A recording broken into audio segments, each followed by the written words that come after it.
Se le considera la eminencia gris de la izquierda italiana.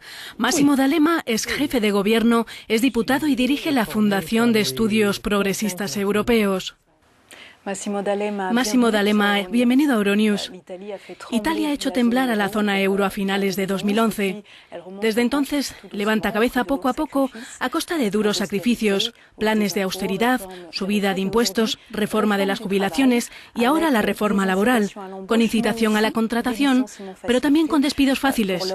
Para un hombre de izquierdas como usted, ¿cree que son buenas medidas?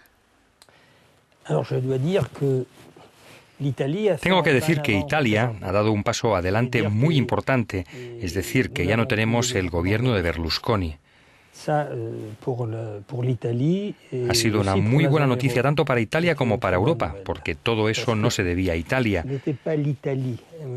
sino que era responsabilidad del gobierno de Berlusconi. Pero las medidas que se toman actualmente, sobre todo en la reforma laboral, al introducir más flexibilidad, sin reforzar la red de seguridad de un país en el que no existe un salario mínimo y pocas ayudas al desempleo, el amortiguador social funciona mal. ¿Acaso no hay riesgos? El problema era la dramática división en el mercado de trabajo entre los trabajadores más establecidos y los jóvenes precarios sin ningún derecho ni protección.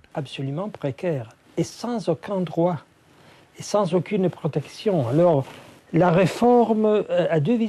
reforma tiene dos caras. Por un lado, el empleo más flexible para los trabajadores con estabilidad laboral y, por otro lado, más protección para los jóvenes y precarios.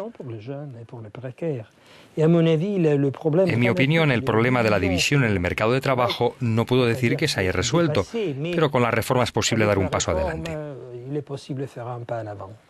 Italia globalmente ha sido menos castigada en los mercados, pero recientemente los intereses para los préstamos han vuelto a subir. El país está muy endeudado, con un 120% de deuda y en recesión. ¿Cree que a pesar de todo está saliendo de apuros? Considero que tenemos un problema europeo y no solo italiano. Esto es lo que está ocurriendo en los últimos días en los mercados europeos. Pero Italia es uno de los eslabones débiles. Sí, claro, Italia es parte del problema, pero hay que subrayar dos cosas. Primero, Italia es un país rico y la riqueza de los italianos es mucho mayor que la deuda, lo que significa que tenemos recursos en el país.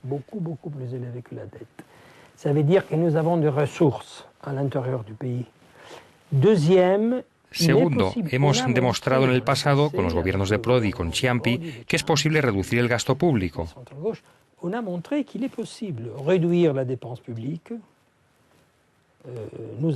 Hemos reducido el gasto público 5 puntos por debajo de los gobiernos de derechas, sin tocar los derechos sociales fundamentales. En lo sucesivo tendremos que preparar un gobierno de centro-izquierda.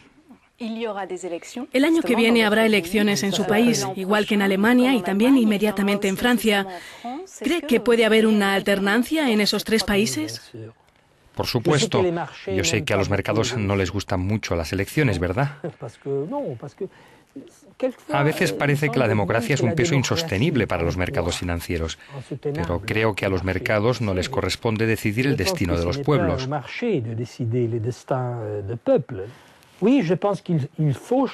Pienso que hay que cambiar y creo que podemos cambiar porque los tres grandes países europeos, Francia, Italia y Alemania, representan 200 millones de ciudadanos europeos de los 330 de la zona euro. Tres países de mucho peso, podríamos decir. ¿Sería suficiente para contrapesar en una Europa que seguiría dominada por la derecha? No es cierto, me parece que las cosas están cambiando. En Eslovaquia, que es un país pequeño, ha ganado la izquierda. En Eslovenia ha ganado la izquierda. Quiere decir que sí, Europa ha estado dominada por la derecha y vemos los resultados. Necesitamos una estrategia europea para el crecimiento económico, es decir, inversiones europeas, eurobonos. Es decir, Necesitamos una garantía europea sobre la deuda. No quiere decir que cada país deba pagar esa deuda, pero la fuerza de Europa puede hacer que bajen los tipos de interés y que se liberen recursos para el crecimiento y no dar demasiado dinero a la especulación financiera. Esto es algo que no se podrá hacer mientras esté la señora Merkel. Exacto. Pienso que la señora Merkel ha jugado un papel muy negativo para Europa. Debo decirlo sinceramente, ella ha representado esa Europa egoísta respecto a la crisis.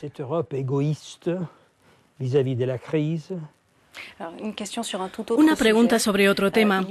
Hace un año, 63 personas que huían de Libia murieron de hambre y sed en un barco a la deriva porque nadie vino a socorrerles.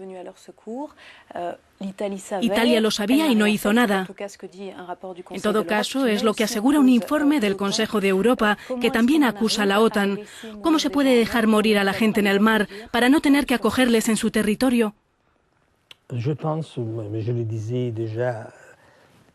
Pienso, y ya lo dije en su momento, que la política de inmigración del gobierno de Berlusconi fue una página negra de nuestra historia.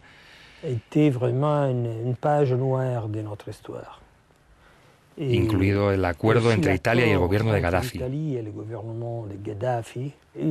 Es posible devolver clandestinos. La cuestión es que antes de devolverles a su país es necesario controlar si no hay refugiados con derecho de asilo.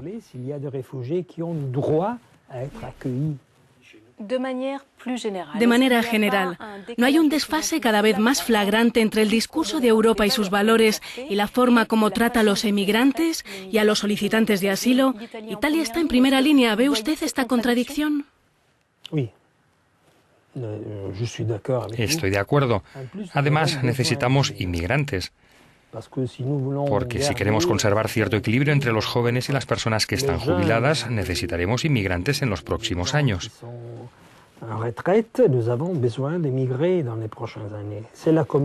La misma Comisión Europea ha declarado que necesitaremos en los próximos 15 años cerca de 30 millones de inmigrantes.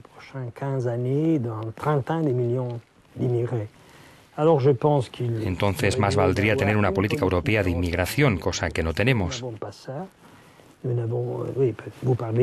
Usted hablaba en concreto sobre Italia y podría decirle que la responsabilidad es de Malta. Allí no acogen a nadie. En cuanto pasa un barco, lo único que hacen es indicarle el camino hacia Italia.